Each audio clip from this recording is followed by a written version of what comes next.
Ordered. The food should be out in a second. Sit down, sit down.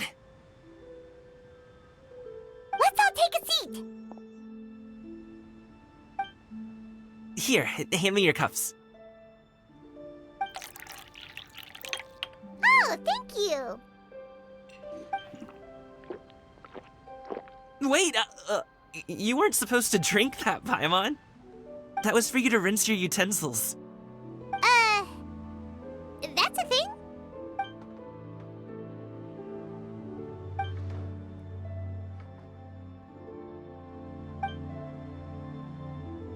Wow, so much delicious food. Do you really eat all this just for breakfast? That's just how we do it where I'm from. Most of the time, though, I don't eat lunch after dim sum. Oh, that's good to hear. Paimon doesn't need to worry about holding back then. Eat, eat. If it's not enough, we can always order more. Oh, and there's tong soy coming as well. I don't usually have that in the morning, but, well, since everyone's here, I just had to order it. What about you, Traveler? Is the food to your liking? Want some more seafood congee? Let me refill your bowl. Paimon's gonna take you up on that. Fill it up nice and full and make sure she gets a few extra shrimp. Thanks!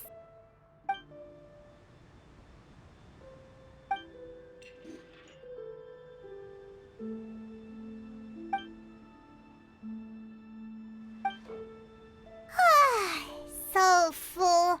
That meal was so satisfying, it even gave Paimon some extra brain juice. Oh, listen. Paimon's figured it out. Let's think about this for a second, Gaming. You invited us to this awesome restaurant and ordered a whole table full of expensive dim sum just for the three of us. Well, you must be hiding the fact that you're some young master from a rich family. That would explain why you try to keep your friends and family away from each other. Are you confusing me with Xingqiu? Huh? You know Xingqiu? You sure know a lot of people. Well, when you're on the road as much as I am, you hear all sorts of rumors. Sometimes they're true, sometimes they're not. What it comes down to is being able to tell the difference. More often than not, that means knocking on some doors to find out for yourself. Oh, you truly are a man of many talents, young Master Gaming. Okay, enough with the teasing. Sorry to burst your bubble, Paimon, but you're wrong about my family situation. What? Oh, Paimon thought she was onto something there. My dad is just an ordinary tea merchant. Small-scale stuff, you know? It wouldn't even make sense to mention his business in the same breath as the Feiyun Commerce Guild. My dad... he always wanted me to inherit the family business, to be a merchant like him. But that's just not who I am. It's not who I ever wanted to be.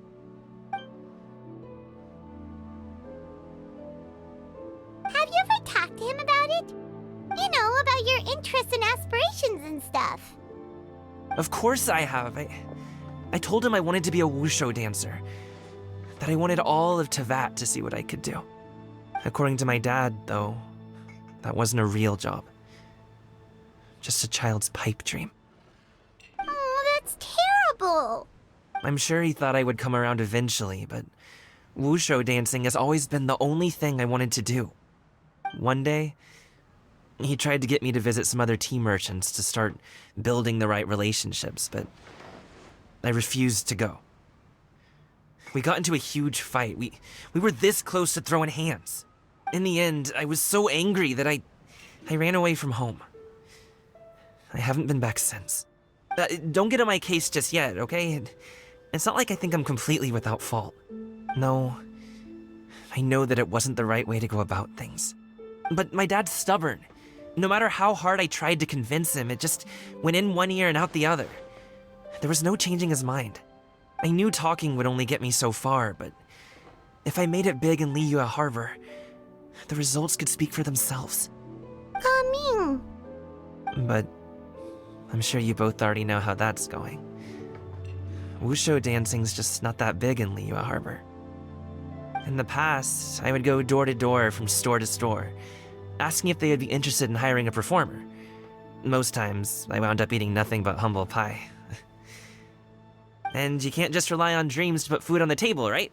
So I found a job as a guard to make some money. And now I have enough to get by and then some. Still, change takes time. Gotta take it slow, you know? Paimon understands. Okay, enough of all that serious talk. Our tea's getting cold. Ooh, let's do something fun this afternoon. What do you say, huh? I'll organize. Actually, we kinda already have plans this afternoon.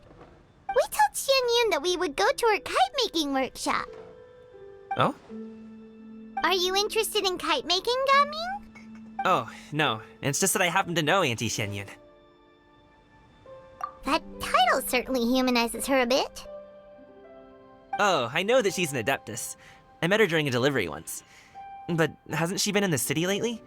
She's even tried, with some limited success, to change her terms of self-address or something like that. She came to see me a few days ago to ask about luminescent dyes. Oh, wait a second. She doesn't plan on putting those on a kite, does she? Is that not something you can do? It's one thing to use it on cloth, but applying it to paper is another matter entirely. Why couldn't she tell me what she wanted them for? Yeah, she does seem to have trouble with that sometimes.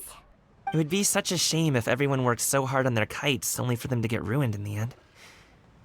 Okay, I'll go with you. If Auntie Xianyun wants to use those dyes on a kite, the formula will need to be changed. Great! The more the merrier!